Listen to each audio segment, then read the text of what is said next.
winning.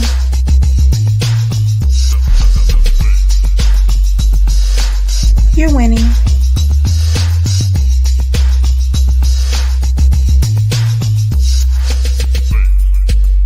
You're winning.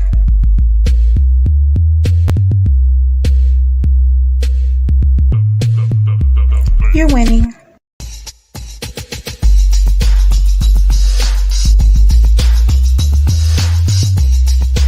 You're winning.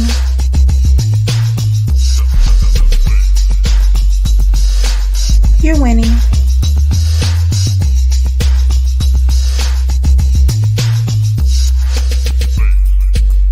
You're winning.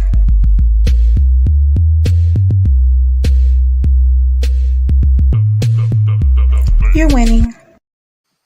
You are winning with another episode of Epic Understanding. You guys see, I have Dr. Lay here again with me tonight. We are going to get into it because family, divorce is a big deal. Yes, that's what I've been told. Breaking up is hard to do, I've been told that too. right? And divorce is actually kind of dangerous. It can be. What are your statistics like, Dr. Lay?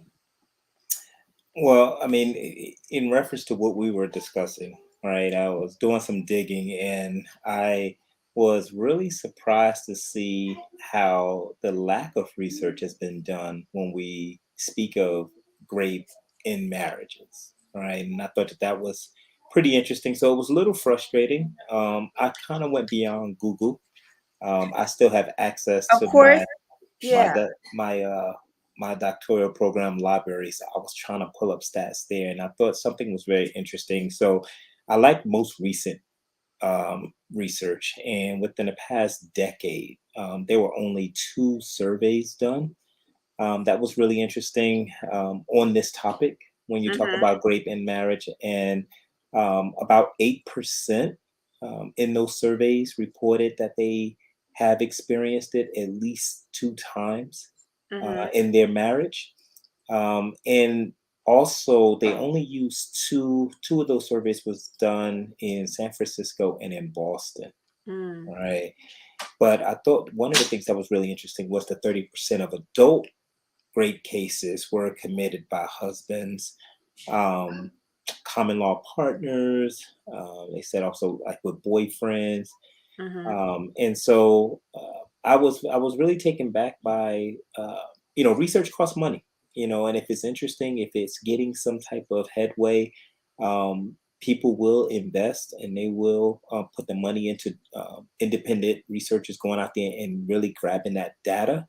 But in the past decade, I thought, they didn't do much work in that specific population.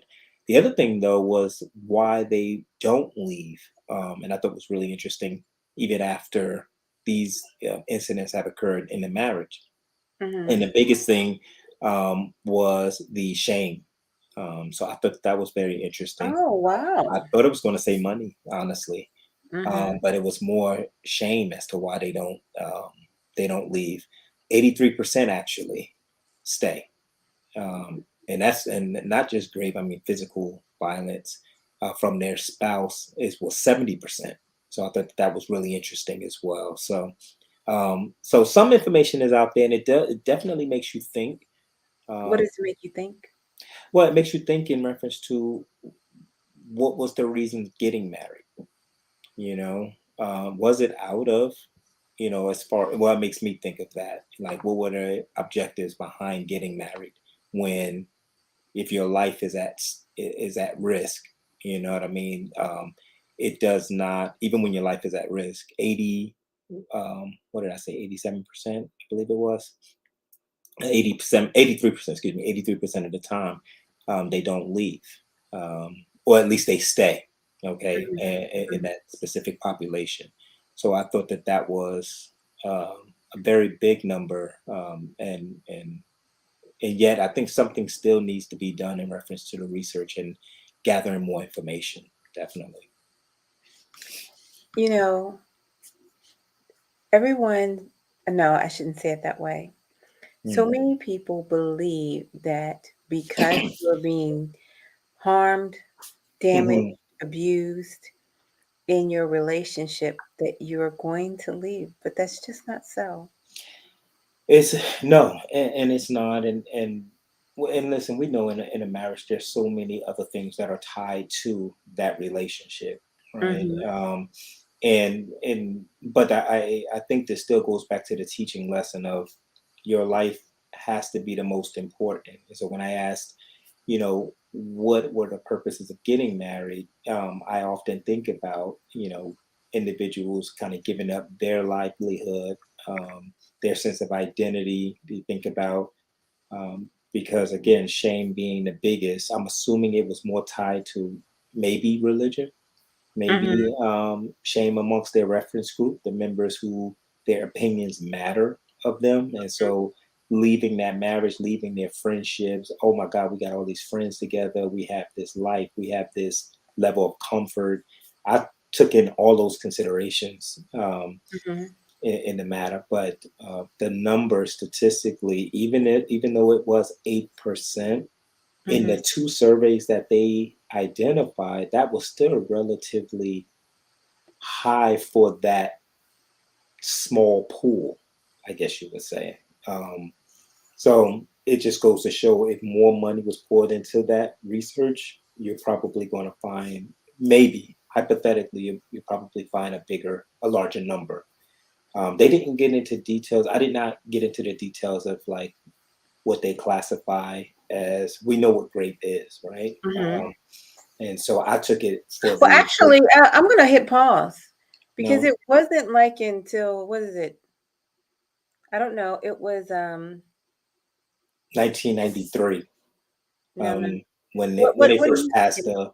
What's When, 1993? What happened in 93 for you? oh, so it was illegal to file for spousal grape, Mhm. um, and it was made legal in 1993. So before 1993, it was illegal to do so.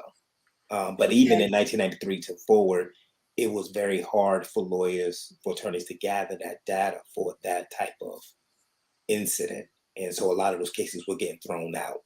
Um, Now, as far as what data they were gathering, what they needed to actually make a case stick, I'm not 100% sure, but the studies were showing that from 1993 to now, it's just been, that's a very tough case to I'm gonna say win, I guess, for the lack of a better statement. But Mhm. before 1993, you couldn't even go to the courts with that. Mhm. Yeah, it was really interesting. So, do you think that was right? Do you think No, heck pro no, heck no. I mean, it's. I mean, we're talking about any time sexual consent isn't given, right? Mhm. Mhm. Um, but it's instead forced upon Mhm. someone that potentially meets the definition of what grape is. And so I will tell you, in my many years of even being a therapist and working with patients or couples, I've never had a couple actually. And maybe it was because of, too ashamed or didn't want to say or didn't, I don't know, but I was shocked because I was really thinking back to like, man, have I ever? Now I do deal with military, so they know there's so many more UCMJ violations that go into something like that. But of course, we've seen sexual assault in the military, of course, right? But just no spouses. I haven't had a spouse come and say, I mean, would you know it if you heard it? Would you know it hmm, no if question. someone was saying, very, gentle signs or gentle communication? Like if, it was said that, you know,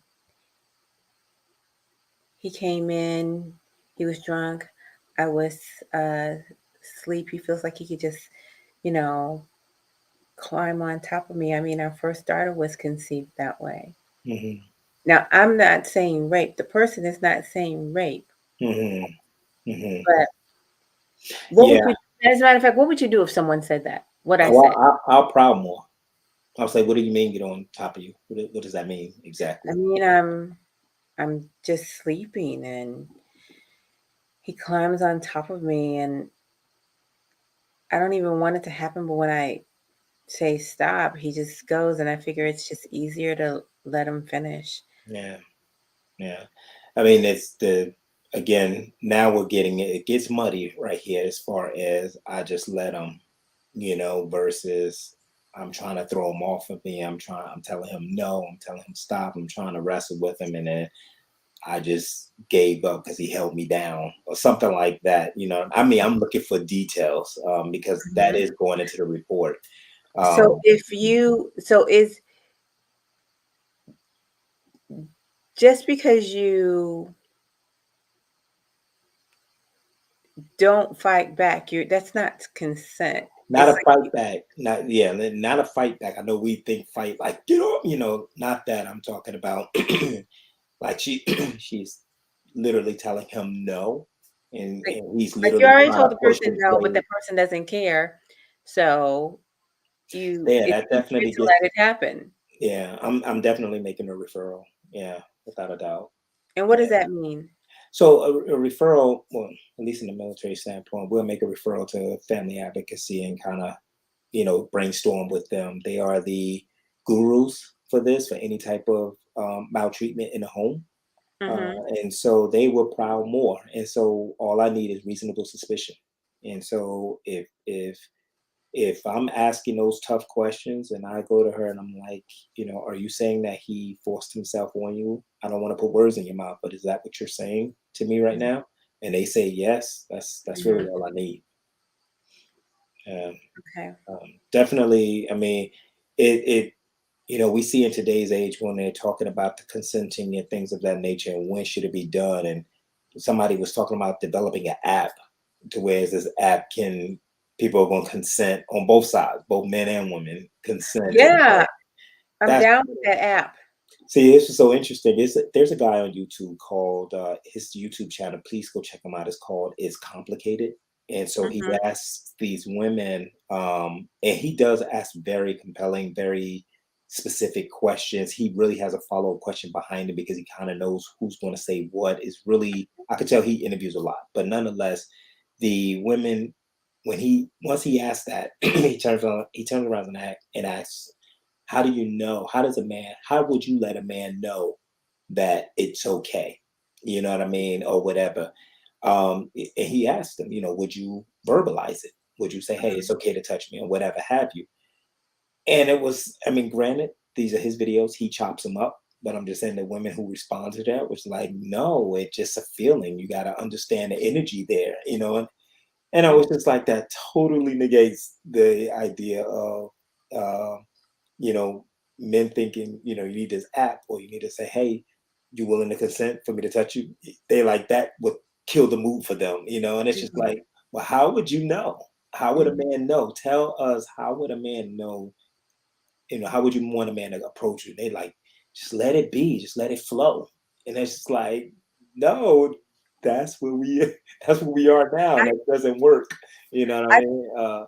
So it was just really interesting, but it's complicated. And you got to check I it like out. that. I think I should check it out, but I also Mhm. think that, app sex and permission is for people who use apps to have sex. What is that the Tinder or the swipe right or left or whatever it is that people are doing? You know If what it is, coach. no, but which one is it? Is that one the swipe right or swipe left?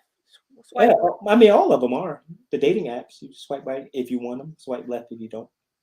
See, I didn't know all of them were like that. Ah. I didn't know that. Yeah.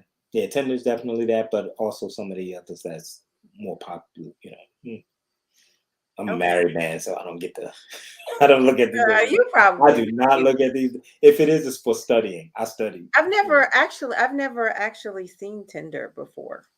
Really? Now I should go look at it. I Now should you go should, look for it. man. I was about to say you should actually go look at that. It's interesting the studies that they did on that. They collected a lot of data for them apps, and they saw Mhm. that women swipe left on men 85% of the time. And guess Wait, what the number so one reason? if it's left, Left I is don't want you. I don't want you. But guess Okay, what the number one reason was? I What do don't you know. think it is? What do you think if you just had to Is think? that ugly? I don't know. Oh, It's nah, weird. that's not it. What? the height. Oh, really? If they are under 6 foot. Oh, wow. So I yeah, would have that never was guessed that. me neither. I actually thought it was ugly too. I thought I thought it was like, oh, they don't look good. Oh, they don't look good, or whatever. But nope, it is the number one swiper. I would have never guessed that Yeah. at all. Yeah, they did 85%. So only 15% of guys get swipe I right. really need a man to be that tall. It's nice if he can reach stuff, but I Yeah. don't really need the man to I be. mean, we got stairs and steps and all of that good stuff, right?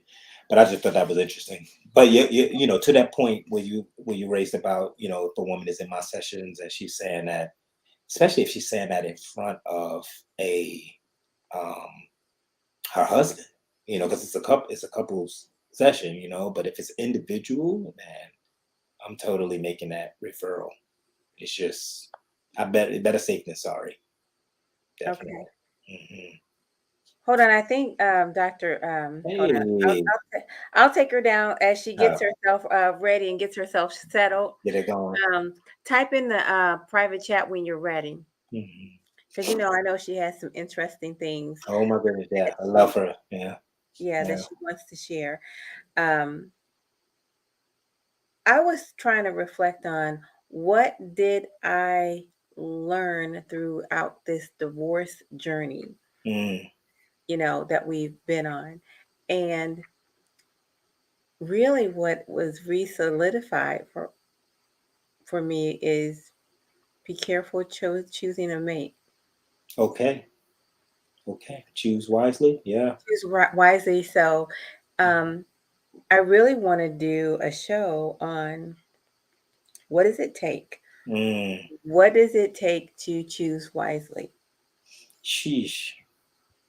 I mean, you want the Disney World one? Don't know. I'm sorry. No, I want the no, Yeah. that's what I want to give to the audience. Don't you think it depends on that which generation you are?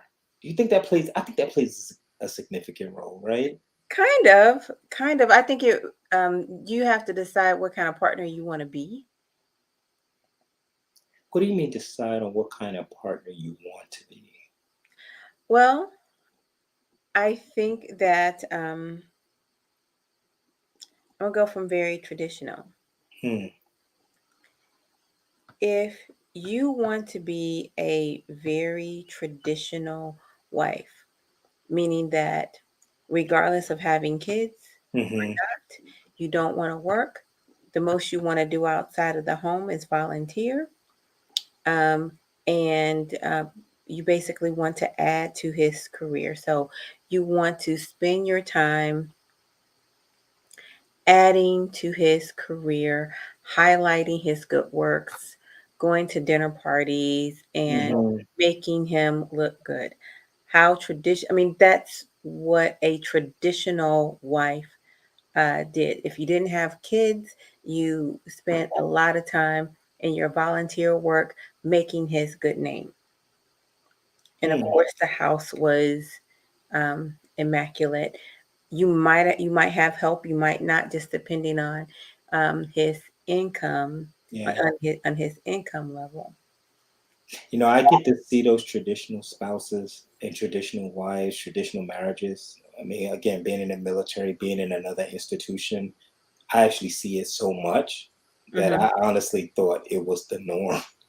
Right. It wasn't until I got into this, like, social media and my friends outside of military, I was Hmm. like, oh, okay, this is It's not. Yeah, it's not. So if happening. if Yeah, if that's the kind of if that's the kind of wife you want to be, then yeah. you need a husband that believes and values your femininity in that way, and doesn't say you don't even work, you don't have any value here. You know, Yeah. Where you get that from? What do you mean? Like a man would literally marry a woman man. that doesn't work and say, "You don't work, you have no value." Yeah, I pay the bills, I make all the decisions, you don't have any value here. If you are Mm, mismatched in that way, mm, you are going to have a very hard time. facts. So Mm, yeah. um you have to be with a man. that really values the whole idea that yes, you did this volunteer work and it was to bolster his good name, and Mhm. you made it home in time to put the dinner on the table, and he values that activity just as much as he does him going to the job to make some money in Yeah, the yeah, first place.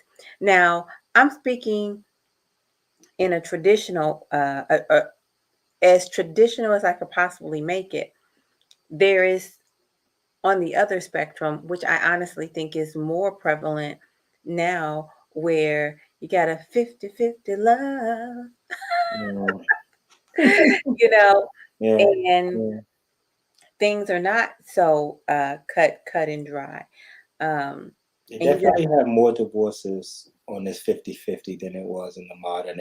And granted, there wasn't, I mean, you would hear I people don't say think, there wasn't much reason, or better yet, the woman didn't have as many resources outside of a marriage to even consider divorce, even if it was, I'm going to say toxic. I'm going to use that term.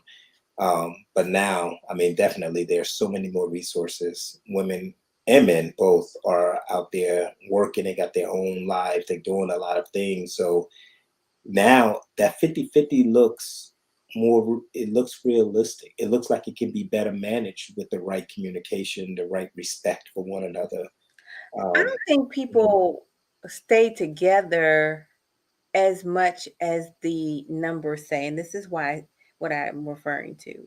okay. There were because even if I think back to when I was little, I remember one of my mother's good friends being married to her husband to the day he died, and they hadn't seen each other in 20 plus years.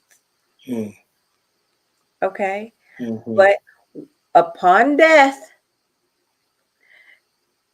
the powers that be came coming after her. Is this your husband?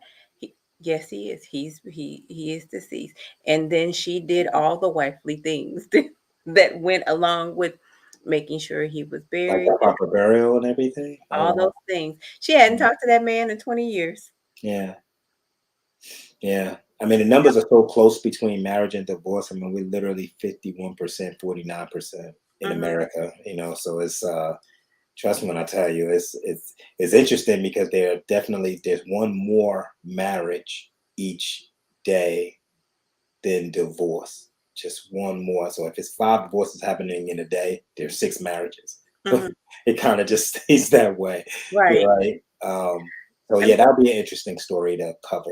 I think to cover down on, you know, women making, selecting because they do choose. Men kind of, yeah, they do. They have that choice. They and choose to then make men used to just go out and get a pack of cigarettes and just not come back, but they wouldn't get divorced. what? You are Who? not aware that men would just walk out the door. I'm Generation X. We are not in that. I don't know I nothing know about I nothing did like not that. say you. I did not say No, no, generation no, no. I'm saying Generation X. I don't have. I've boomers, never seen baby that before. boomers. Yeah. That is some. What was that's some greatest generation in the baby boomer stuff. That's the silent, yeah, silent generation. Just thank you, the silent Yeah, generation. yeah. That they would Just go out for a pack of smokes and not come a back. pack of cigarettes and yeah, It's a- I've never heard that one before. you've never heard that. Never heard that. And Now let me that tell you've you, heard it, you're going to be I very familiar with volunteered. it. I've never heard of that one. But here's what I would say though. Going back to that the marriage and selection, and I believe me and my wife live in that 50-50. I want to say when I say 50-50, meaning having the understanding that we're like equal in value and different in roles. Mhm, mhm, And that we had to come to the table with that level of understanding because it works better when you understand the roles you're playing. And I mhm, think that's where we with my couples, I'm always telling them, I always compare marriage to a car as far as roles. And I always look at if somebody has the steering wheel and the gas pedal, the other one is the headlights, the rear view mirrors, the tail lights. They see the blind spots, they see the things the other don't see coming, but the other's driving. But two people can't be on the wheel. We mhm. have to make a decision. What role are you going to play? Mhm. And so I understand when you stated, what when you ask him, hey, what do you aspire to be in a marriage? Mhm. What role are you going to play? Because there are some women, let's be real, who are making enough to be a breadwinner, and to maintain that. And so if that is the case and family is important, you know, and I see that in the military. I see military wives, and their husbands are stay-at-home husbands. Um, because they have to move around. They live in Korea, they live in Germany. Nobody's getting a job in there. I mean, it's just not happening. So they have to be the stay-at-home spouses, and that is an interesting dynamic. But when they understand and respect each other's roles, that's when they recognize both of value equally, man, and that's where it has to be equal in value. Not equal as in man and women are equal. No, the roles are different. We're built different. We're biologically designed differently. So we got to know how to come together, and make it work. And so it does take work. Marriage, that's the one thing I would say. Marriage man, it take work because you're constantly being creative, you know. Well, number 1, do you enjoy that process? And Yeah, then love it. number 2 is finding somebody who complements who you are, and your trajectory. And Mm, I don't necessarily think it has to be about money, per se. It could be, what do you enjoy, and what is your operating system like? For mm. instance, um, Did you say operating system? yes, Mm. that's exactly what I said. What does that mean? Meaning, um, how do you make how do you make decisions? What's important in you, to you, in life, in the first place? And then, if these things are important to you, what types of things are you good at in order to make those things happen? Mm. You know? And that's I think that's a good way of putting it. We explore those things. I noticed that too. Like you won't get to see it all in the first 3 months, 6 months. You're still kind of you're feeling your way. The main thing I found, especially when working with couples, is there's a significant lack of trust. Mhm. And with that lack of trust comes poor decisions. Not Mhm. mistakes. Not mistakes. I realized a long time ago that adults don't even make mistakes most of the Okay. time. I, They I just got really, bad decisions. yeah, because my daughter did something very interesting where, when she was 2 years old, we had a gas stove. And when she touched that eye, she was like, Daddy, what is that? Or whatever have you. Because she was helping me cook, and she touched the eye on that stove, and she had no idea the ramifications of that. That is a mistake. Making a decision, you have no idea what the outcome is. What I realized, most adults actually know this can go right or left. Now, what makes Mm. them go left? I think it has something to do with some underlining things that they have yet to resolve, some fears or whatever. But my daughter touched that, and I consoled her. I brought her in. I put water on her. I'm like, oh my God, she was, crying or whatever have you.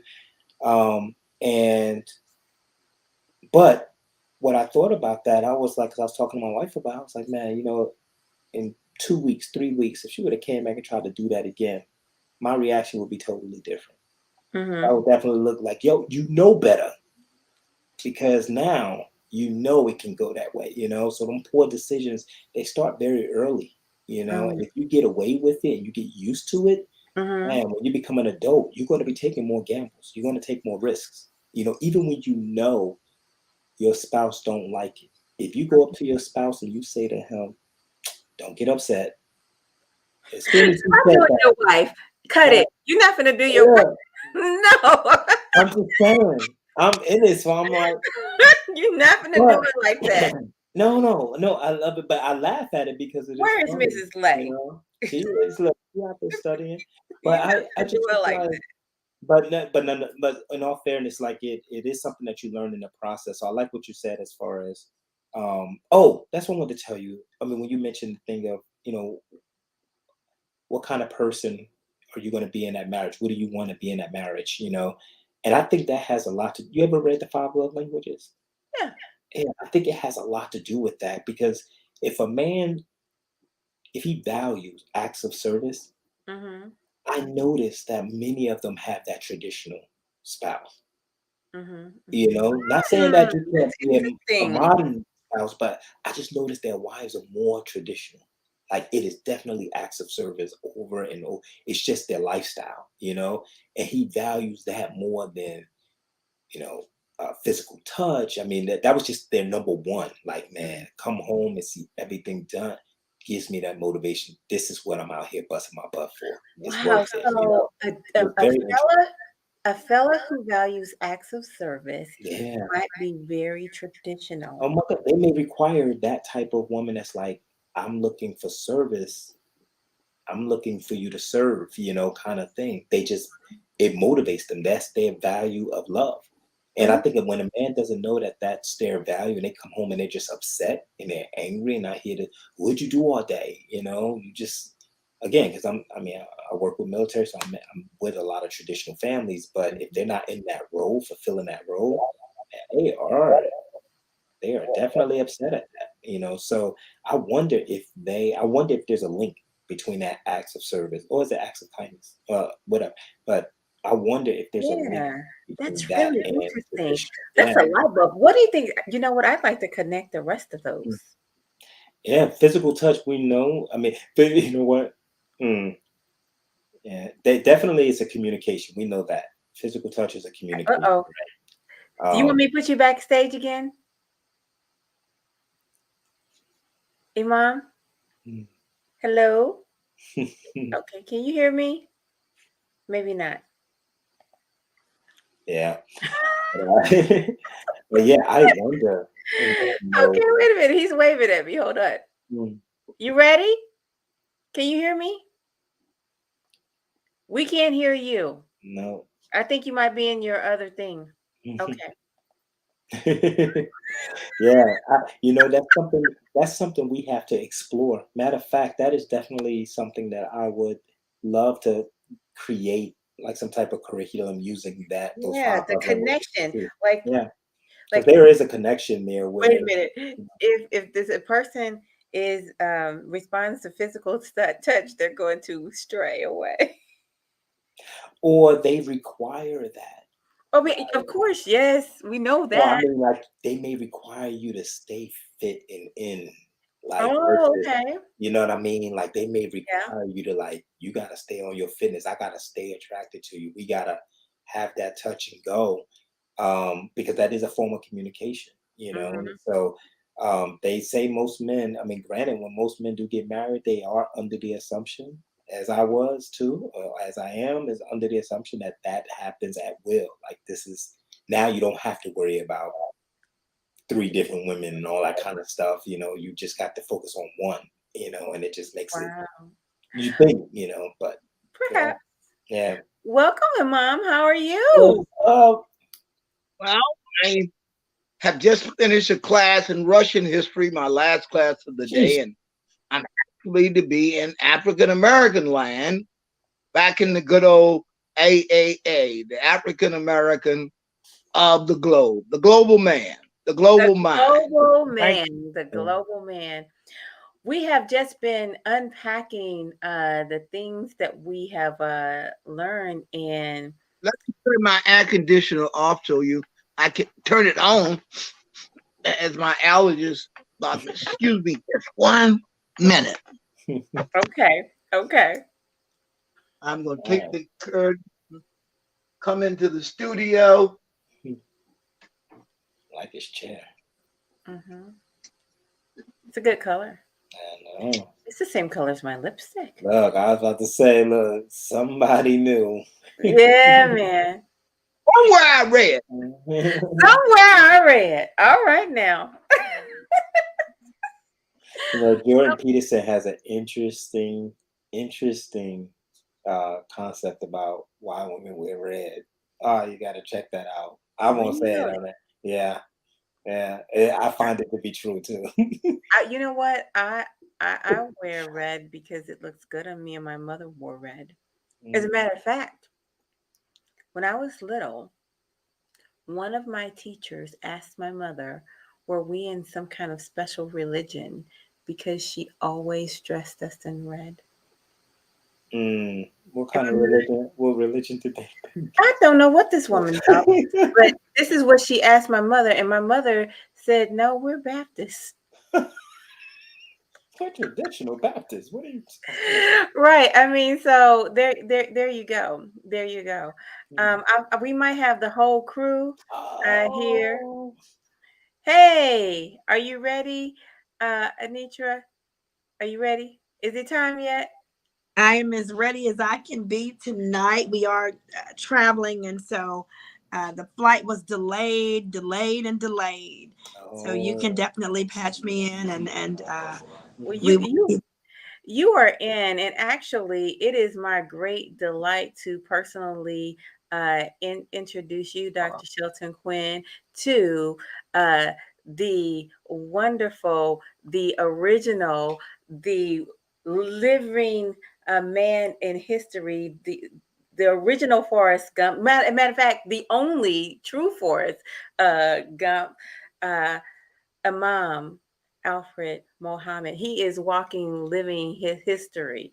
Um, I must say, he was impressed. He was impressed by your presentation last week, and so it is my great delight to bring you two together. So, um, Imam, I'm going to let you ask Dr. Shelton Quinn a question if you choose to. Mm. Well, first, Dr. Shelton Quinn, I am honored and privileged beyond words. And it's not a Baptist pronouncement that we say that ultimately. Someone else, I think, somewhere I read, someone else picked that one up. But I am honored Mm. Amen. Likewise. because I have been in the field. I've been, well, let's just say I've been in ministry over 60 years. And along with ministry, I had a wife called psychotherapy slash psychology. Ministry and my other wife that I loved dearly was medicine. And I somehow or another those three wore together. And I said the only way I can really fulfill my calling to medicine is to study psychotherapy. Now, having said that, I have worked in mental health with every population with the exception of two. That is the mental retarded and what they call developmental disabled. And I've never worked with persons who were autistic. And lo and behold, God gave me one in my family. My first grandson by my daughter, Dr. Suhala, is a genius. Her second son, I understand genius is pretty well, but I'm classified as a genius. I tell you, being a genius is no fun. And then her second child is autistic. And I know next to nothing. People say, you know everything but everything else. I don't know very much about it. So, Doctor, you can imagine how honored I am to meet you. My daughter, and you probably need to connect. She's writing a dissertation. She wrote a dissertation. She's going to publish a book on the mother of autism. And I still don't know very much about it. Know a little bit more about Asperger's. Some people think I'm one. But I don't know very much about autistic children. And I had to babysit one weekend my autistic grandson, and he was going into the cat litter, and I mean, I knew I was clueless. Well, And still am Wow. clueless. Wow. Well, I will say, first of all, it is truly an honor and a privilege to meet you, a living legacy. It is such a tremendous honor. I am so grateful to the Lord and to Coach Love for this invaluable opportunity, number one. Number two, as you talk about autism, I definitely have a lot of things to say that will hopefully lend clarity and support, as well as some guidance and some things that may be helpful for you. As Coach Love indicated earlier, not only am I a psychologist in the field and autism happens to be my area of expertise.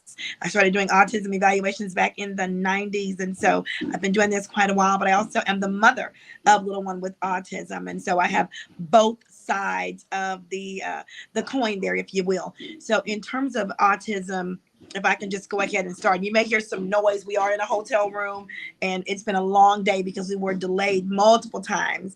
And as I speak about autism, I will reference some of that. Living in America, there's always noise in the political, religious, and all arenas. So we can, and I tell my patients often when I'm treating them, I said, let's not have the noise. Let's you and I. So I don't care what the noise, the buzz. Go ahead, doctor. Amen. Amen. So autism is a neurobiological disorder. And sometimes we describe it as neurodevelopmental because there are developmental components that give us insight into the possible presence of an autism spectrum disorder. Now, having said that, let's understand a couple of things. One is because you mentioned Asperger's. So Asperger's, we used to, I guess that was we stopped kind of separating autism and Asperger's a few years ago. And I can't recall exactly when, but I'm sure it was after 2003. It's been a while since then. We started kind of making it all inclusive because what we have decided as a field, both psychology and medicine, when we look at autism, we recognize that it is a spectrum disorder or disability. And so what that means is you can go from the very high functioning kiddos who are able to really navigate their environment, but they do have those social atypicalities. But then when it gets to being able to kind of still be very functional communicatively, they tend to do that fairly well. In terms of being able to do some of the things that some of our other kids who are lower functioning cannot. And it goes all the way to those who do not necessarily perform spoken language. They interact with others in a very different way. So when we talk about what then does that look like qualitatively, we tend to look at those how do I want to say this? Those sensory atypicalities, and those are way pretty high because our kids with autism tend to have a lot of, oftentimes, and again, this is a spectrum, a lot of difficulties with taste, touch, smell, sound. So you may see a child with autism holding their ears. You may not see that with a child with Asperger's, but what was termed Asperger's, which is now high functioning autism. But what you may hear them say is like, give an example. I had a student that would say, turn the volume down when people were talking. And he had a really high IQ, was very articulate, but also tended to have difficulty with social boundaries, keeping friends, making friends, saying things that were not necessarily the norm in terms of what's appropriate when you interact with somebody verbally.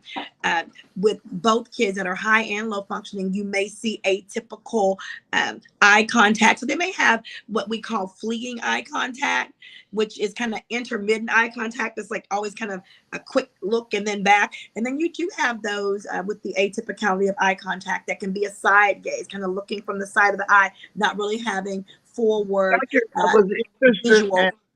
And noting that, and I met quite a few savants become also autistic savants. I know a young lady, you can tell her what year you were born in, and she can tell you, she's asked your birthday, she can tell you the actual day. That was a Friday. So the savant, some have been great musical geniuses or can do great things. I just added that. That's about one of the few things. I'm kind of showing off. I know one thing. I don't know the rest. A savant is one thing. So I'm an idiot savant. I know that's how much I know about the whole spectrum. So that's very true. So what you're talking about is oftentimes kids with autism, many times high functioning and our lower functioning kids, oftentimes will have little idiosyncrasies that are absolutely phenomenal. I like to call them their superpowers, or their supernatural capabilities, if you will. And for example, my son Caleb, he's 8 years old. He is on the spectrum, very, very classic, high functioning.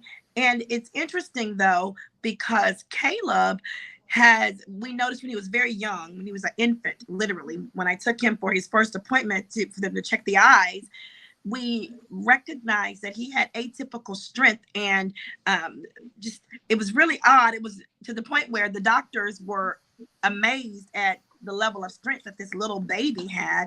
And I remember when he was probably around 5 months, my mom was carrying him, and he literally had reached behind her and had, I cannot explain this, but he grabbed an iron bar stool.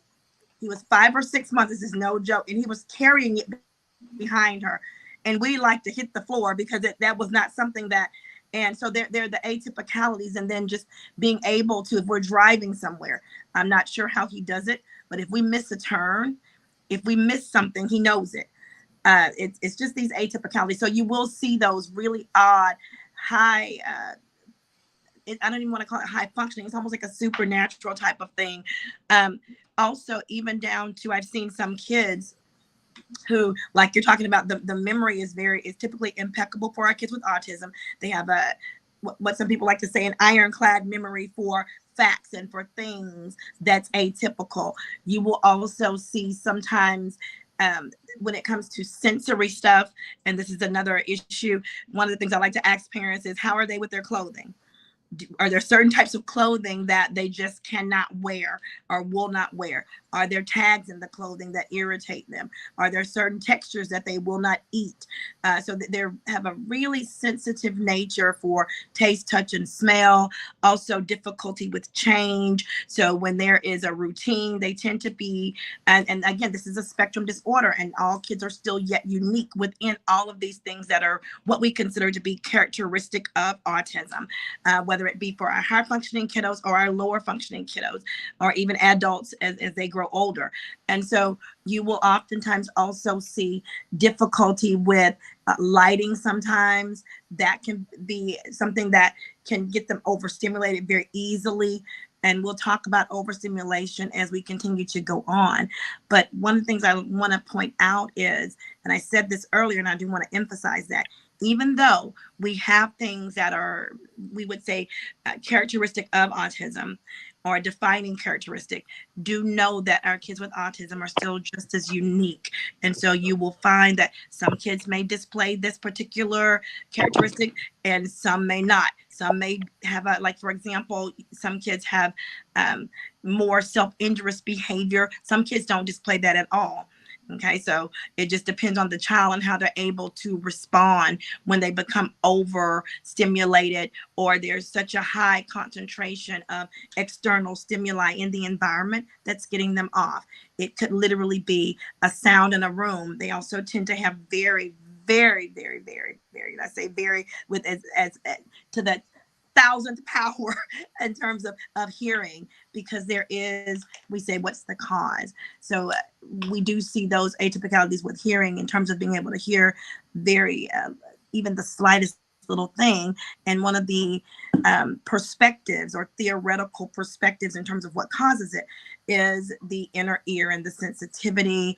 Then there's also the mind or the school of thought that mercury in the environment. And of course, I'm sure most of you or everybody is probably familiar with the vaccination school of thought. So again, just kind of giving an overall picture of what is it, what are the characteristics, and where does it come from? And so at this point, I will open the floor for questions. Okay. Okay. So I'm not sure if she hit the nail on the head. You're on mute, Imam. If she hit the, let me just retract my words. I'm not sure if she hit the nail on the head for what you wanted, but that was a lot of really good information. It was extremely expansive, and it was making me think, boy, we probably just need to do, I don't even know if it will be a 101, because that's, well, you know, it's more than a one-on-one. It's almost like a day in the life of what autism is actually like from a parental perspective, and how to recognize it, it's just a lot that you gave us there. So it's actually really, really good. I think he was, and Mom, there you go. He's back now. Yes, So were you able to hear everything Dr. Shelton Quinn said? I think I heard most of it. And just as I was getting ready to ask the question, I she was talking about mercury and some of the elements. What I did find interesting, I missed the part, couple of questions, maybe a few points. But one of the things I wanted to point out, and this is going to go against the field of psychiatry, but it has been done. And I've witnessed. I know a little about the process. But there was a physician in New York who had been originally trained as a psychiatrist and then went into the field of holistic Ayurvedic medicine. And he had cured schizophrenic and autistic. There is a therapy called auricular. It is the theory behind auricular is that the development of the child, the fetus is developed first in the ears. And by stimulating that those particular parts of the body, the ear and the fetus, there are two places, not to get into medicine. But anyway, I saw a child with autistic, and he told me to, Dr. Muhammad, I want you to, I was not in I was in the room because I was dealing with the room. And I have at some occasion, and I said occasion, I could just rub a chart, and I don't want to mystify you all, and I could tell you the diagnosis. Now, it doesn't come all the time. I told you that's why I could be considered some like idiot cyber. However, so I knew nothing about his treatment methods, but he began to use this auricular therapy, and that child autism went into remission. Now that was only 2 patients. I never knew I would have a grandson. And of course, his mother was very opposed to this. She's a traditional psychologist, and it's a lot of diet change, and the human being is just composed of a multiplicity of organs, and we first are primordial. So this child with these extra processes, I would say, is a part of our primordial nature.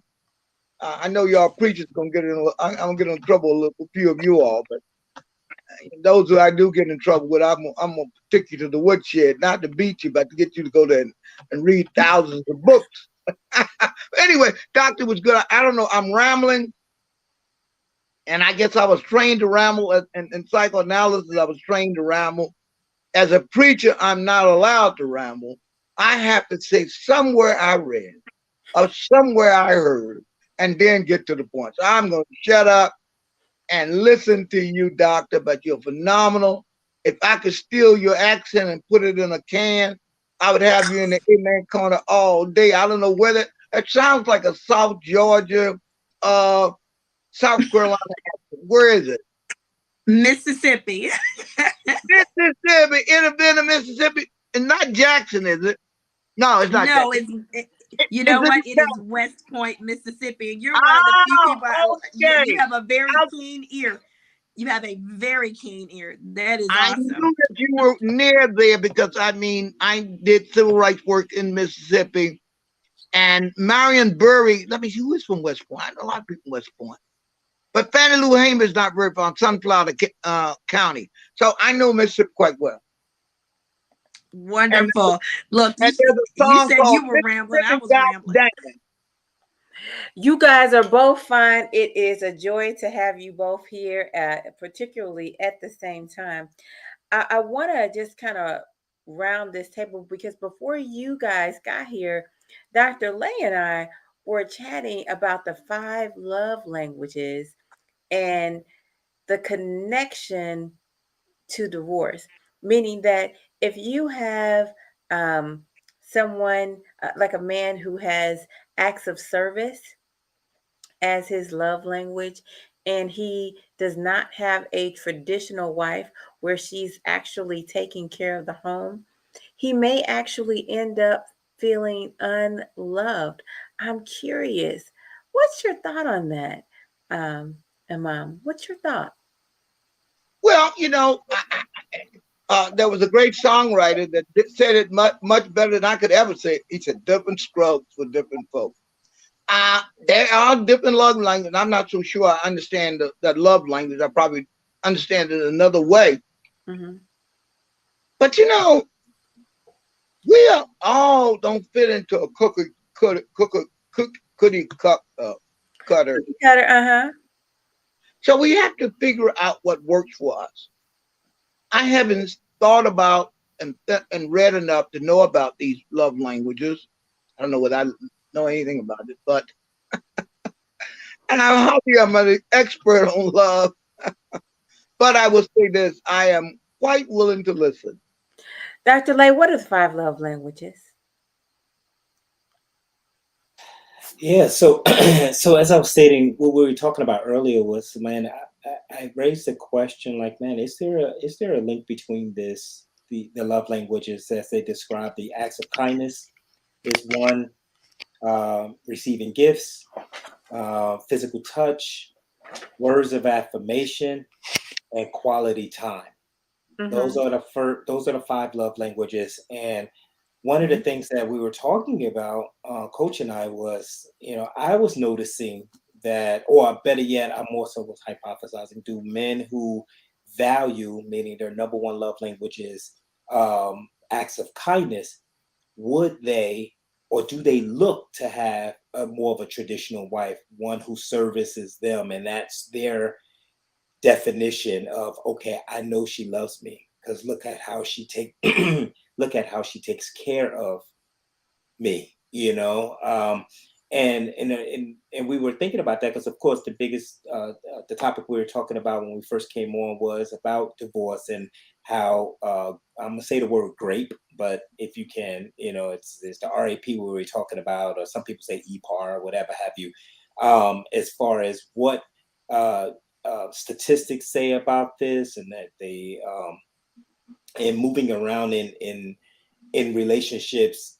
As we transition from that topic, we looked at, what, when it comes to divorce, what didn't they get?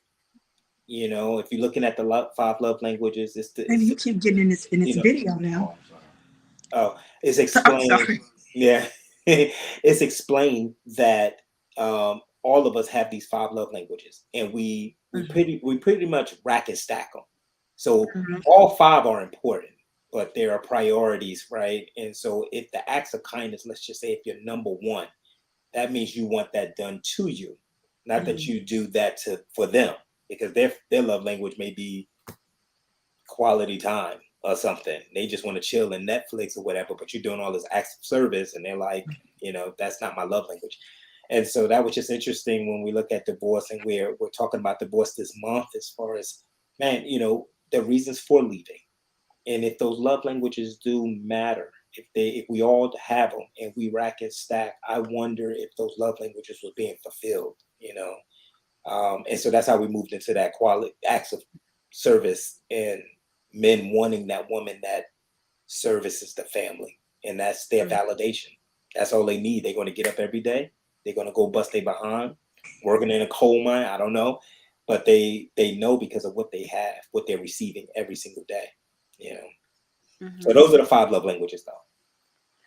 I love that. I love that.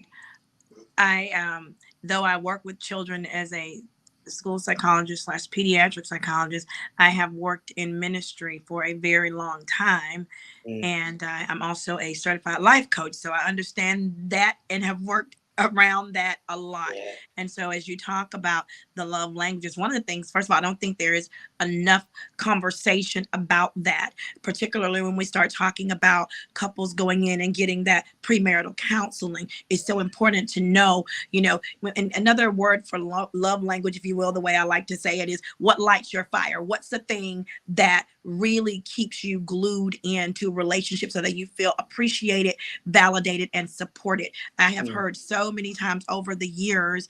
I remember when I was director of women's ministries at a mega church there in a semi-mega church there in Houston, I would hear oftentimes the women say, he doesn't really know me. He doesn't know me. Well, what that actually translated to was not that he didn't know me, but he didn't know what really, what was the one thing that I needed. What did I need? I don't need the bag. Okay. I don't need the Coach bag. That's nice, but I don't need that. I don't need the Louis. I don't need the fine restaurants. I just need someone to sit and listen to me. Or I just need the flowers every now and then, or I just need. And they would often say the just, because for them it's like, how could this person not see this? And then many times on the flip side of that, the men would oftentimes say, well, I mean, at least just the clean house, at least just this, at least this, this ain't even happening, and so again, being able to have those conversations early on and identify what is the thing that lights your fire, what is your love language, what is the must that you can't live without, that lets you know I'm loved. And it's so interesting too, where I actually had a couple to tell me when I asked them, did you go through premarital counseling? Because they were a young couple, they were only 22 years old, young airman, a soldier, excuse me, young soldier, and with his spouse. And I was so thankful for his honesty, but he was, he said, I was scared to go into therapy. I was scared to go to premarital counseling because, my family, his parents were telling him, like, I don't think she's the one, you need to slow it down, whatever have you. But that was his high school sweetheart, if you will. But he's like, I was just so nervous that the counselor would see what my family saw. And he just wanted it to be right. Like, he just knew that nobody can tell me this is not mine, kind of thing. And granted, I don't know what happened to him after I met, if I had him, but interesting enough, I wonder, when I had that conversation with them, I wonder how many people do feel that sense of nervousness getting that pre-education, because it may expose some things that they never discuss. They're just kind of hoping, if I can get in here and prove myself, maybe that'll go away and I don't have to see those signs again. And them signs will come back over and over again. And so I thought that was really interesting, Dr. Quinn, in what you're saying there. But the love languages, I think, are I think it's a good foundation, because we talk about the institution of marriage, and Imam said something very key there, as far as everybody's different. It's not cookie cut, all right, when it comes to marriage. But that foundational piece, I've noticed, whether it's the institution of the military that I'm in, the institution of marriage, they all have this foundation. Like, no matter what, we don't go below this. In the Air Force, it's selfless service, excellence in all we do, and integrity. They're saying, no matter what, we don't go below that. You do that, we're going to make you pay for it. And whatever the vows were in your foundational marriage, it's like, no matter what, we don't go below that. Everything else, fair game, but we keep this foundation. And I like that love language is that we understand that, because it is work. Marriage is work. So you got to get creative. But I want to ask you guys all a very interesting question. I'm going to start off with Imam. Why would someone? First of all, I don't like that smile you got. It just feels like a punch is coming. It's just, why you have to side eye say it? Why can't you just say it without the smirk and stuff? It just feels like something about to creep up on us. So you know what? You're just mischievous and you're afraid you're gonna get caught. That's what that is. But why you on the side? Like, I wonder. Like, no. Just tell us what you want. Lord, okay, what am I going to do with you? What am I going to do with you? Anyway. St. Louis thing. You don't get it, man. I get that. I get Tina Turner. Miles Davis. See, each state has an idiom. Go ahead. Sister, ask the question. All right. Thank you. Thank you. What is the purpose of getting married after the age of 45? I'll give 45. Why would one get married at 45 or 50? And and I'm going to take finances off the table. Nothing to do with finance. Why Can would you, one do that? What? you want me to answer that? Yes. Why would one do Despite all these divisions of love language, I disagree with all of that. You know, I think that's, I really do. I think those are just phrases that some psychological person decided to want to sell a book. Well, you know what? Dr. 𝐃𝐢𝐯𝐞 says is that's pop psychology BS. It's too bad she's not here. I mean, but I will say this: that the five love languages is a way of communicating something much more in depth, but communicated in an easy way where almost Yeah, and anybody. talk about five and dime Dr. Phil dollar store type psychology. I I don't buy into much of that at all because you know what? As Jeff Sessions said, ATOL. You Okay, know, now. we don't do any of that. Here's what I found over the 58 years I've been in ministry. Well, I would say I've been seriously in ministry for at least with, you know, in-depth seminary training and really studies about, let's say 50 years, 50 years. I mean, I studied in depth. I think that what we have is a lot of pop stuff these days. And it's destroying marriages and it's slipped into ministry. And somehow we have a, you know, instant tea, instant potato type approach. Like human beings are made to love. In fact, other beings are made to love. And maybe we emphasize giving. Everybody wants to be given. Everybody wants to be appreciated, male and female. See, I think the first thing I would tell women, look, you know, you may see me on the stage speaking. You may see me up there, rah, rah, rah, and I may be a great orator. But when you get right down to on a primal level, I'm just a little baby and I'm looking for you to nurture me and you're looking for your daddy. That's the very nature that God made him, Adam and Eve. That's what we want. Put it in all the other language. Now, why am I attracted to you? Because something in your background and my background limbically attract us. Now, if we both come from abusive homes, I can see the prettiest woman in West Point, Mississippi, and the ugliest woman in West Point, New York. And the West Point, New York woman may be ugly, the woman may be pretty from West Point, Mississippi, but I'm attracted to her. And I bypass the so-called pretty girl. I said, God, why you get her? Because limbically, the attraction is chemical. It's chemical, subconsciously primordial. You want you're marrying your mom and daddy.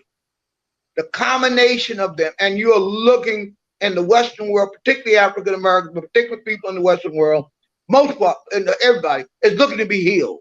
So you're looking at somebody, you want to heal that other half. Okay, you didn't have no daddy, or your daddy didn't know how to talk. So you're looking for a man that looks like he's a servant, who don't know what the other side of it is. But I always mesh people together. Psychological, what do you find attractive? So if a person is really feeling like they're already whole, do you think they have a lack of a desire to get married? The nature of people is that they are not whole. That's why God made man. Let's see, it's not good that man dwell alone. Okay, so if that be the case, that is the case. Then what attracts us? They said opposite attract, like repel. Well, usually like repel, there's a verse in the Quran so you reject something that may be good for you. Yep. So the woman that you don't get no chemistry from probably is the best one for you. And the one that gets you all excited and get you jumping around, or the man that got, oh, girl, and that guy might just be Mr. Wrong. As one young lady I hit on one time, I was unmarried, and I don't think I was hitting on that married. And I said, hi, Miss Right. And she said, bye, Mr. Wrong. Ooh. And I went on about my business. And then she told a girl, she said, every time I meet one of them guys, they're a disaster. Now, she didn't know nothing about me. We had talked. But she could feel the chemistry of me tracking. She got as far away from me as possible. And I think it was a good thing. I didn't pursue it. As I said, she had enough sense walking down the street Why should I follow her down the street to a disaster? Well, there you So go. that question there, as far as at 45, why? Hold on one second. Or I gotta get Dr. Shelton Quinn in here before you go mhm. messing with me again, Dr. Lay. I'm not going to teach you no. So That's such a deep question, though. it is a very deep question. Yeah. My question would be the reverse of that. At 45, why not? And Why I not? That's say what I that would say too. because, That's exactly what I say. If you know what, I was here at 85.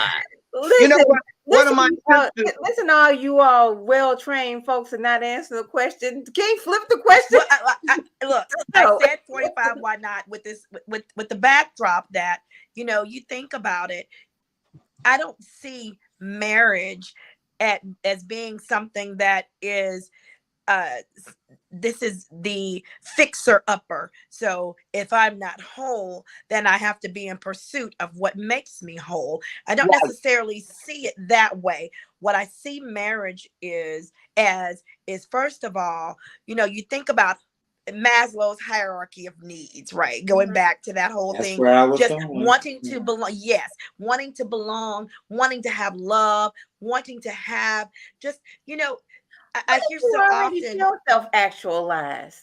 Yeah. Because You think about at 45, you're talking about someone who has likely they're accomplished at this point, likely has gone through the hills and valleys of life in Right. so many words. And so now at 45, and I can say this, I'm old, I'm well over 45, but even though I may not look it, You but don't look it. I'm and telling you you that. don't. And I ain't hit on you. I thought you don't look it. you think about it, what else is there? There's so much more to live and to do. And I remember hearing somebody say this a long time ago. uh, I don't want to die alone. I want Right. to enjoy the other half of my life in fullness and be able to have somebody I can share that with. Who can I share my laughter with? A lot of people carry around this bag of metaphorical joy that it's tangible enough. They want to give it to somebody. They want somebody to be able to dance You in want to wake up with let's somebody dance in and the have a cup of rain. Who can I coffee dance with in the rain somebody. with? Who That's can I right. tell my dreams to? I need to Absolutely. cry on somebody's shoulder, Say hello, somebody. And so when you talk about, y'all stop laughing at me.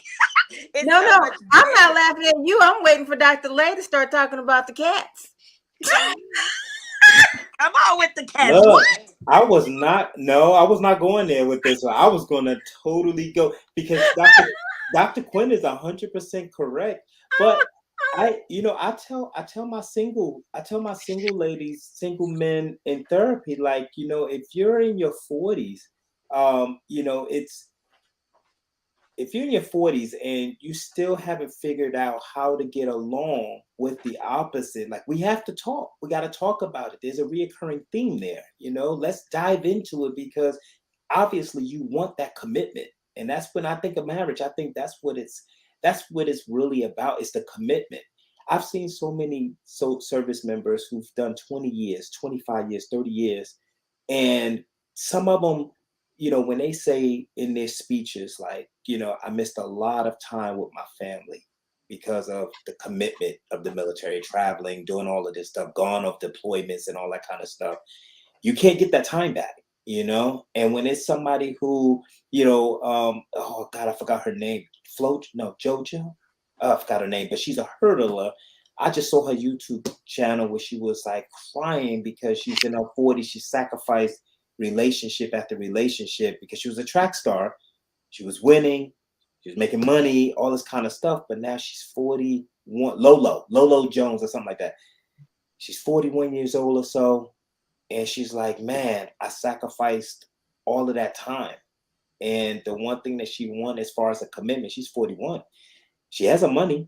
She had the fame and everything, but you retire from that. The one thing you don't retire, or you potentially can stay with for the rest of your life till you leave this earth, is a significant other. That's the greatest commitment. The same way women say having children. That's like something, we would never know what that's like, of course, right? We don't know what something is growing in you, and we don't, I watch my wife go through it and I have no idea, but nonetheless, that same connection is the same connection, at least I feel like with my wife I have, it's the fact that I have somebody that I actually like, And the other thing I would tell you too, because all of y'all spoke to it, love is action. So when we look at those love languages, they're all behaviors. So it's like, how do you express your love? It's more than if I'm putting my hands on you and I'm hitting you, but yeah, I'm telling you I love you. Let's see how long that works. I could tell you that, but my actions are not showing it.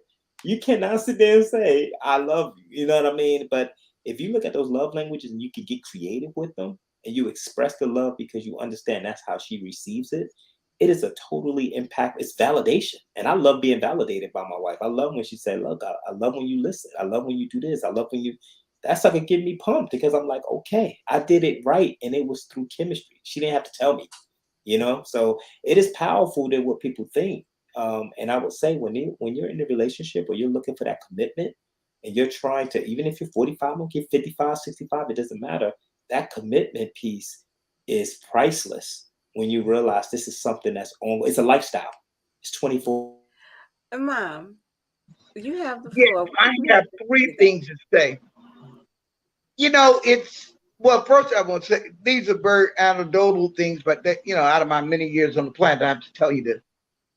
A woman went to court one time and her eyes had been blackened and she was pretty beat up. And the judge said, why does he beat you? She said, he beat me because he loved me so. So a lot of us, our language, again, I get back to a continuation of what I always say. I know the audience I'm talking to. I'm talking to Virginia, Mississippi, Arkansas, where we originated from. And that means most of us originated from the plantation. So we have to keep that in mind. So we have these learned behaviors despite all these spiritual platitudes. All right. That's us Baptists, Muslims, or whatever faith they have. I don't care what flag or what bag you're laboring under. We come from that kind of experience. Number two, in terms of age, someone said to my sister, who was 90 at the time, said, Aunt Goodney, what do you need with a man? She said, well, the same damn thing you need with a man. And just going to one of these nursing homes and minister or working there, and they be fighting like cats and dogs over man. They can't do anything with whole hands. They may not get to see each other. The human being by nature needs the affirmation of another human being. Somebody to sit and say goo goo gaga as they drink the coffee. Maybe they don't have enough of one cup of coffee, but they're going to share it together maybe in the shelter. Love is the language of humanity. Now, I must tell you, animals even have the language of love. I have a cat that as I was getting divorced, I hope the ex ain't listening. One of the things I miss most about that relationship is my cat, because I can't have the cat where I'm at now. But that cat could tell me that when I was depressed, he knew when I would wake me up, and he would come up and actually literally kiss me. I wasn't getting it from the wife. I was getting it from anywhere else, and that cat gave love. So God has created in nature, especially those social creatures. Not all animals are social creatures, but those who live in community. Watch an elephant. African Americans have lost the language of love with this migration to the north.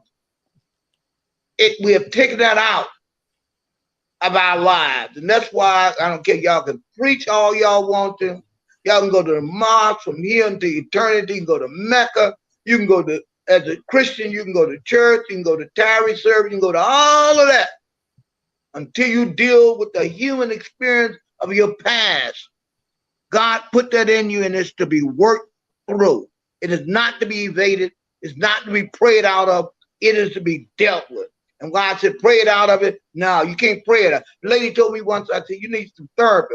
She said, I'm praying it up. Well, I said, maybe if you really would pray it up, you would pray it up and know that you got enough prayer in you to go and get some help. Somebody can sit down and talk to you and listen to you. You're a human being. And the language of human beings is to listen and to talk. And therapists and preachers do too much talking and not enough listening. As I've said on this program before, I have 2 ears 2 eyes, and 1 mouth. And it's a 4-1 decision of the Supreme Court of my brain that ain't you shut up and listen. And a man just told me today, he was talking, yeah, I told him this, and I told him, I said, you know what you should have done? Just shut up and listen. The healing for people is to listen. You all therapists, don't give a whole bunch of didactics, as the therapists call it, didactic. People don't need all that didactic stuff. They need to listen, know that they're listening, because as they listen, it's not important for you to listen. You should, because subconscious you will transmit your ability to listen. And one lady came to me and her husband, and for 60 minutes I didn't say anything. Ooh. And I would just point to them and tell me what you want, tell me what you want to say to her. And they said, you didn't say nothing. I said, I thought the best thing is y'all could talk without me being in the room, for me to shut up and let y'all talk. And you notice y'all didn't kill each other, and you smiled a few times. So I said, I think we're done good. I'll see you next week at the same time. Make sure you have your fee now, because it ain't free. And I don't take checks, and I don't take change, because change make me nervous. Oh my goodness. Oh my goodness. Dr. Sheldon Quinn, tell me what happens to kids at school in a divorcing situation. How does that work out? So let me get some clarity on what you're asking first. Do you mean how children typically respond and what kind of things happen? What would be the aftermath? Is that what you're speaking of? Yeah, yes. Yes. I'm wondering, what kind of behaviors are you all seeing in the classroom or in the Right. in the school environment? What's happening? So one of the things you have to know, a lot of times parents think that when we're getting a divorce, that's us. It's just us dealing with it, but it's the family dealing with it. It's the child dealing with it too. And it's just as much an issue for the child, even more so because they're looking out of it. They're looking at this whole thing through a very different scope that does not have nearly the years of experience on the earth as the parents. Okay. Mm-hmm.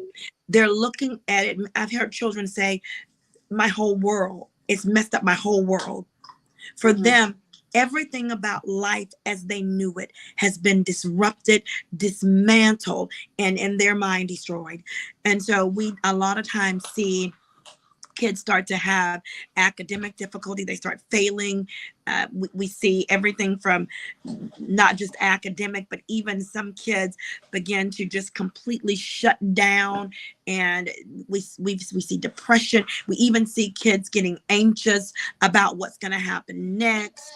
Does this mean that dad is going to or mom is going to not love me? Is it my fault? So we see them even inflicting self-blame. We see a lot of times that even carrying over to in their home life, and just sometimes we see them lashing out at the parents, lashing out at their peers and their family, their brothers and siblings and things like that. You may even start to see a lot of, I'll say this respectfully, issues that are lying dormant, okay, start to come out that were not present before. I've seen kids start having self-injurious behavior, suicidal behavior, and just really having a very difficult time.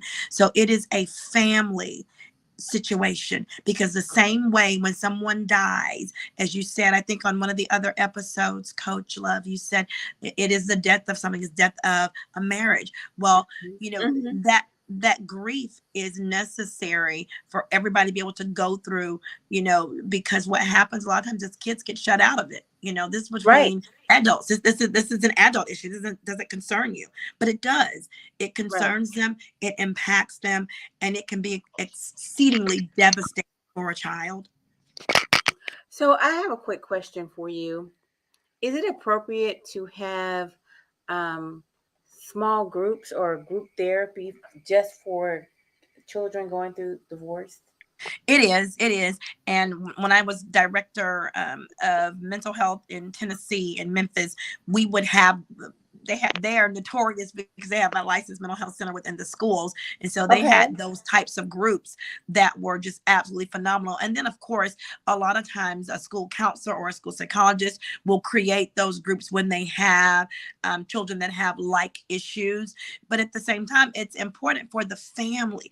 People think therapy is just for, us if we're trying to fix it. Well, even if you've got to adjust to the new normal of your life. What does co-parenting look like? What is it going? You have to still ensure that child that this is a safe place and things are going to be safe and well. And this is how we're going to do us. And I think that's one of the things that oftentimes gets missed. So we got to talk a lot about the future. I'm going to go to a mom, then I'm going to go to Dr. Lay. Yes. Let's see. I'm okay. Can you all see me? All right. Yes. Doctor, I applaud you 100%. It's a family that's hurt. I'm a big stickler for family therapy. You probably are familiar with the Franklin family. Well, let's not talk scholarship here, but the Franklin family has done work Black families in therapy. Mm-hmm. Second thing I am very curious about is how, and which I know nothing about. I do know a bit about family therapy, but I don't know anything about when that child is developmentally disabled.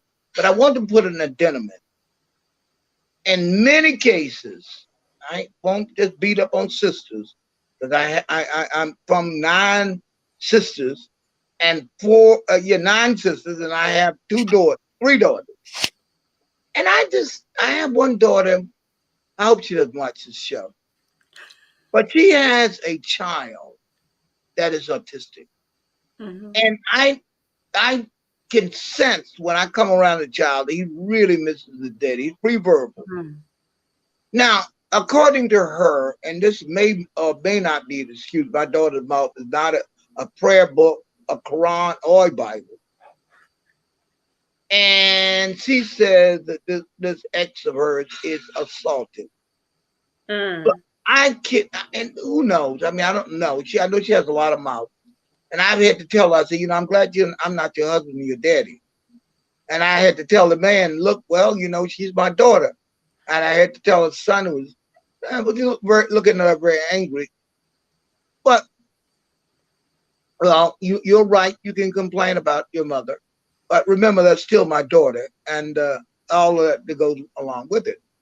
But, I think that what I see in these relationships, the person that hurting the most is that child. And in the case of the pre-verbal child that can't express it, doctor, I would like you to give us some real tips. I, as a grandfather, what can I do to help empower my daughter and my grandson, and to absolutely cut through the river now, called denial, that she can't work this out, so it's affecting this child. Now, she has 2 children that are damaged because she's really angry at the father. Now, and I think we have to, it's interesting. And I'm going to say this and shut up for the rest of the night, I guarantee you. I was married to her mother, and her mother had a serious mental illness. And I stayed with her until the children were maybe 16 years old. At least the oldest one was about 16. And she said, Daddy, you taught me to suffer. I said, well, Daddy also sent you to therapy. If I did teach you to suffer unconsciously, I certainly didn't teach you consciously.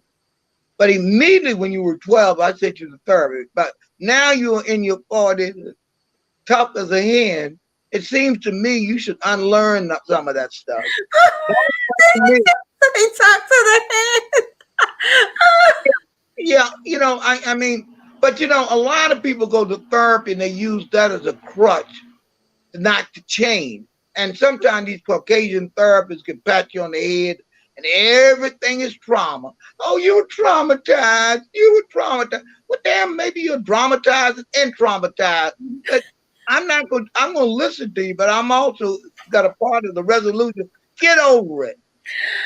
Oh, dramatized and traumatized. That's My favorite thing that you said, I think this might be my favorite thing you said tonight, is that it is time for you to unlearn some things. yes. Adulting demands that you unlearn the things that are unproductive for you as a child. That's Yes, something indeed. adults And demand. you're responsible for your healing. You're not responsible for your hurt. You might be hurting, but you are responsible for your healing. And another time, I would love to tell give my autobiography called Virgin's Dream, Virgin's Nightmare. And it's a psychoanalytic analysis of myself and my relationship to my mother. Well, you know, we already have you uh working on that. You look, you know this, right? And now you know this. Yeah, okay. I know I don't know. Don't be Tell mixed. Don't learn, act like Dr. Lay. Don't. learn me something. Learn me something. Oh, let me stop. Let me stop. Let me stop. Okay, I'm gonna give everybody their last word. Hold on 1 second. Um, there you go, Dr. Lay. There you go. Look, I'm sitting here. I'm enjoying the nuggets here, right? But Coach Love, Yes. thank you so much. Thank you so much for another opportunity to just have general discussions about things that are deep rooted. In all honesty, just very serious as we try to navigate not only in this life, but when it comes to the institution of marriage and how we try to figure these things out. And we bring up these different topics. You come up with these different topics of discussion that are really not only heartfelt, but they just somebody out there is going to hear it and listen to it and just start having their own wheels spinning. Like, man, you know what? Maybe I am in that type of situation. And I will say, anytime you're in a situation where your safety is the number one priority in any situation, your safety is the number one priority. So, you know, as we close out about you know divorce and the seriousness of it and all of the different domains that come with it. I think the biggest takeaway from this is it is up to you to um, uh, figure out how to resolve your conflict, whether it's with self, whether it's with the individual that you're in a relationship with, or just got out of a relationship with. But it is up to you, and you have to take that accountability. And that healing process is going to start with you, and getting the resources, um, learning about yourself, learning how to get over, as you will, get over these different situations in order to get you back to at least a place in life where you feel competent enough to go out there, and whether it be marriage or get in another relationship, whatever it may be. At the end of the day, the responsibility does fall on you to get those things resolved. So with that, I'll pass it on. Excellent, excellent. Dr. Quinn.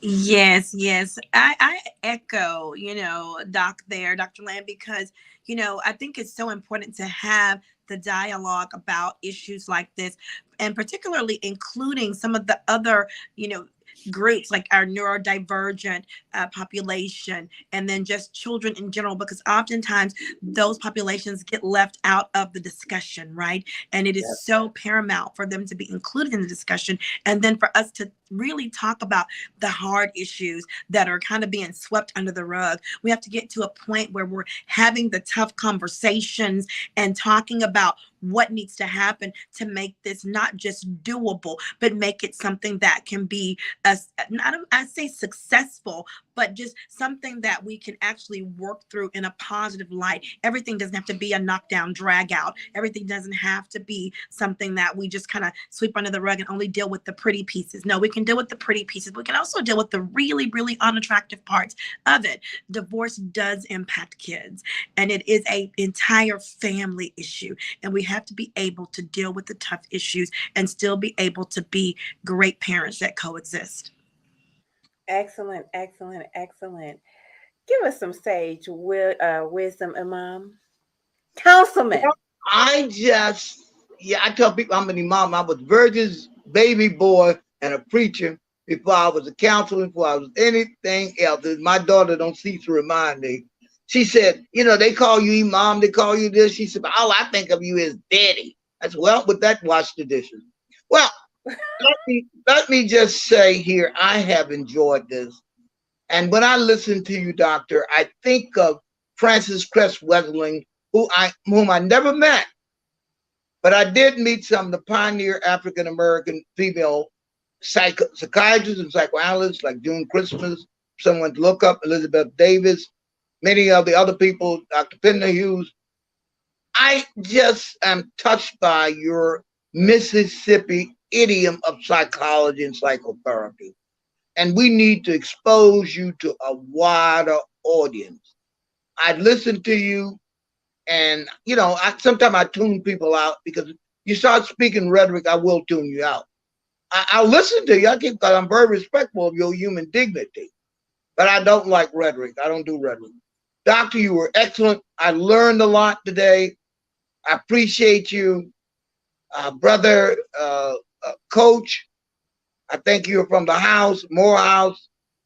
I'm an honorary Morehouse guy because I graduated as son from Morehouse. I'm just honored. I hope you all will have a great Labor Day. Let us labor during the weekend here to labor to make our African American families better and better and better. I know everybody. I'm concerned about everybody's family. But somebody who's concerned about everybody's family ain't concerned about nobody's family, including their own. So I'm first and foremost lay my cards on the table. I'm about the business of healing those 40 million of us in America who I believe God has given America to us to lead us. All we got to do is look on the news and we see others have been at the wheel and they don't seem like they qualified to drive it.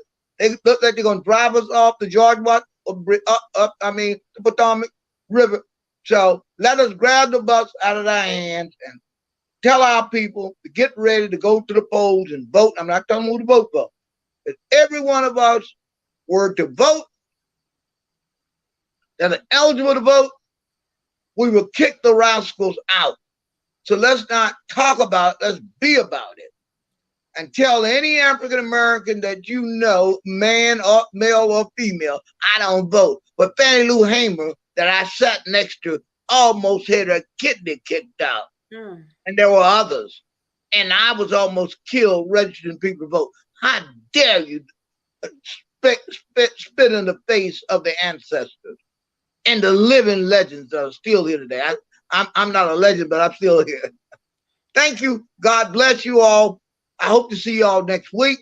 Classes is over. I can give you my undivided attention. I was going from class from one Zoom to the other. I hope the professor didn't know I was missing, but I done got my grade last week anyway, so I guess it doesn't really matter. Oh my good. You know what? One thing I like about you, Councilman Imam, okay? You are a lifelong learner. You are authentic and you are you are just a delight. I'm so fortunate to be spending time with you. And let me tell you something. Had I not performed the wedding of Glenn Lowry, y'all wouldn't have known about it. Well, isn't that right? Exactly. You have to embrace all opportunities. We have to embrace. I got very little money. It took me a while to get my money. I shouldn't badmouth him. Oh! But I flew all the way to Houston, Texas. It took me a month to get my money. But as a result of being there, I was invited on the show. And as a result, I met over thousands of people. And I met bye-bye from St. Louis, not St. Louis, but St. Louis, Missouri. Oh, you're the greatest lady I met out of St. Louis, and I met Maxine. I met quite a few, and I must tell you, you are a special St. Louisian. Oh my goodness! Let me ask you a question: are you people from Mississippi or Arkansas? Mississippi. I knew it was. You heard I said Mississippi. Yeah, there you go. There you go. God bless you. Right. Oh my goodness. Oh, the mischief. All I can say. Hold up, family. I got more to share with you tonight. In just about 20 minutes, we have our next show coming up. It's going to be fabulous. Hanging with the girls, the ultimate girl dad, Morris Brown is going to come up and share this book that he's written. It is a children's book, but it's not your typical children's book. It's not, 20 pages or so. It's a deep dive into the antics that he experienced, and the challenges and the joy he experienced as a girl dad. So stay tuned for that. It's going to be fabulous. And as you can see, we have to pay close attention when it comes to being diligent and focused on the ones we love, even during the time of divorce. But until next time, which will be in about 20 minutes, I must simply say bye bye for now.